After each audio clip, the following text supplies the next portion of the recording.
Oui, l'Atlético Madrid aujourd'hui a livré une très belle bataille. Le Real Madrid aussi, aujourd'hui, j'ai cru voir une équipe du Real Madrid dès qu'elle a joué contre l'Atlético Madrid, hein, tellement qu'en première meeting, c'était inexistant. Franchement, les gars, Antoine Griezmann, c'est un marabout, les gars. Griezmann, il retrouve son meilleur niveau et je pense que le Barça va s'en mordre les doigts. Le Barça va regretter de s'être séparé de Griezmann tellement que ce gars, il est fort.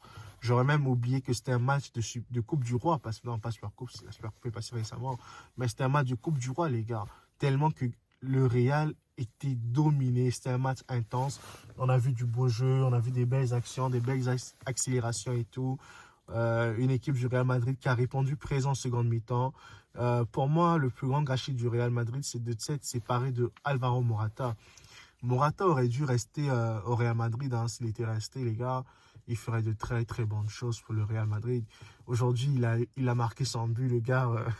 Il a fêté en mode je m'en fiche. Vous voyez un peu ce que je veux dire. Il a dit je m'en fiche de vous, les gars. Je suis à Madrid, je marque un but à Bernabéu. J'en fiche, les gars. Donc, il a fait son beau but et tout là, mais c'était franchement beau pour cette équipe du Real Madrid, hein, parce que franchement, sûrement pendant cet instant, Pérez s'est souvenu que Morata, j'aurais jamais dû le laisser partir à Chelsea. Donc, c'était vraiment ça. Mais à part ça, la deuxième mi-temps a été fantastique. J'ai vu un Modric, oh là là, un grand Luka Modric, les gars. J'aurais jamais imaginé que Modric sera encore capable de faire de telles actions qu'il a eu à produire dans cette rencontre, en fait. Modric était bon, un bon finisseur. Bon, il n'a pas marqué, on va dire ça, mais aujourd'hui, il était partout, Modric. Conservation de balles, décalage, comme Kamavinga, les gars. Kamavinga a fait un bon match au milieu quand il a pris le poste de Ferland Mendy pour blessure. Le gars resté aussi, franchement, les gars, Kamavinga, c'est un grand joueur, les gars. El grande jugador, Kamavinga. Et franchement, c'est beau à voir. C'est beau de voir cette équipe du Real Madrid jouer de la sorte avec Kamavinga qui est au top. Antonio Rudiger qui est au top, les gars. Eder Militao qui est partout, partout. Le seul bémol aujourd'hui pour moi, c'était un peu Nacho. Nacho n'était pas vraiment dans son match. On n'a pas vu le gars qui rassure souvent, mais c'est normal, il n'était pas son poste. Nacho est habitué à jouer dans l'axe. Quand il joue sur un côté, c'est plus le même match, là. Il fallait mettre Odriozola à sa place. Donc, c'était vraiment une belle rencontre. Et Rodrigo, quel but de Rodrigo, les gars. Quel but de Rodrigo. Rodrigo, c'est la magie, les amis. Qu'est-ce qu'il a fait? Quel but de Rodrigo, les gars. Franchement, ce type, il mérite d'être titulaire au Real Madrid, mais comme les places coûtent cher à Madrid, il est remplaçant. Mais il a sa place, hein, dans l'équipe. Benzema, le ballon d'or, toujours aussi précieux, toujours aussi important.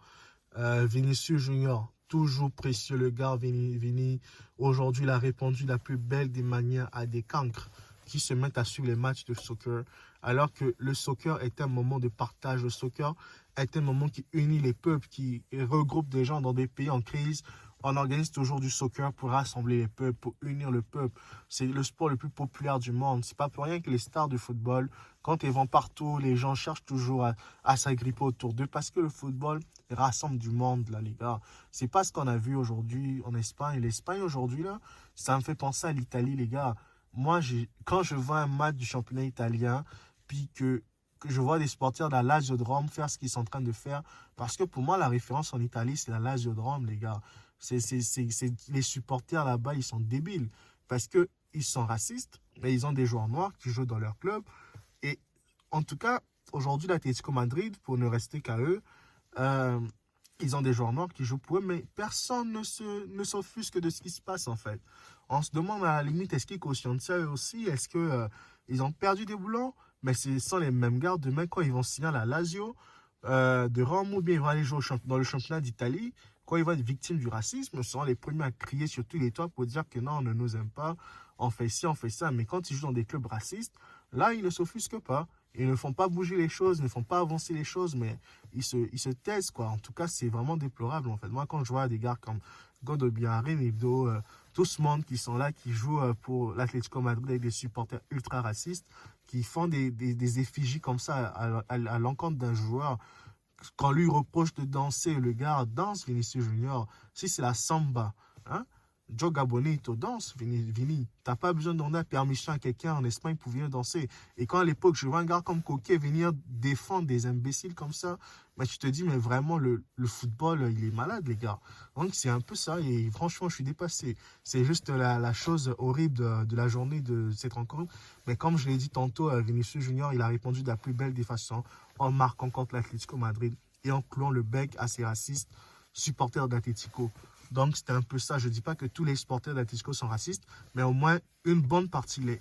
Et moi, je ne suis pas dans ce jeu de dupe qui dit, oh non, c'est une petite minorité qui fait ci. Non, non, non, ce n'est pas une petite minorité, c'est une masse de personnes. Et ça fait des années que ce combat n'a jamais avancé, ces choses de choses ne bougent jamais. Donc, c'est ça. Moi, c'est ça mon point de vue et c'est ce que j'ai à dire par rapport à ça, les gars. Et pour le reste, j'aimerais juste dire félicitations au Real Madrid pour sa rencontre.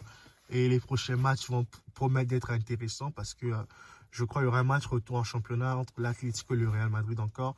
Il faudra voir ce que ça va donner, ce que ça va produire, ce que ça va apporter en fait la prochaine rencontre. Et j'espère juste encore que nous vivrons des belles rencontres de football, hein, les gars.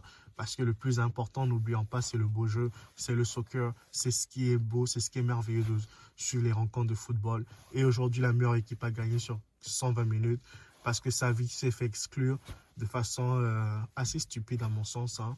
Il n'aurait pas dû prendre ce rouge, mais bon, il a fait une faute d'anti-jeu, il a pris un jaune, Vigny a pris un jaune, et après il se fait exclure sur une faute sur Camavinga qui a été excellentissime, si je puis dire ça.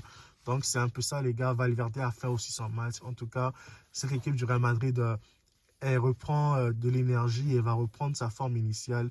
Et la saison promet franchement d'être intéressante et d'être intense en Champions League, dont on va voir un Real Madrid-Liverpool à venir au mois de février, le 21 février. Donc, c'est un peu ça, les gars. Quant à moi, je vous dis à très bientôt. Si vous avez ces vidéos, les amis, partagez, commentez, likez, afin qu'un grand nombre de gens nous rejoignent sur notre chaîne. Allez, prenez bien soin de vous, les gars. Ciao, ciao, bye.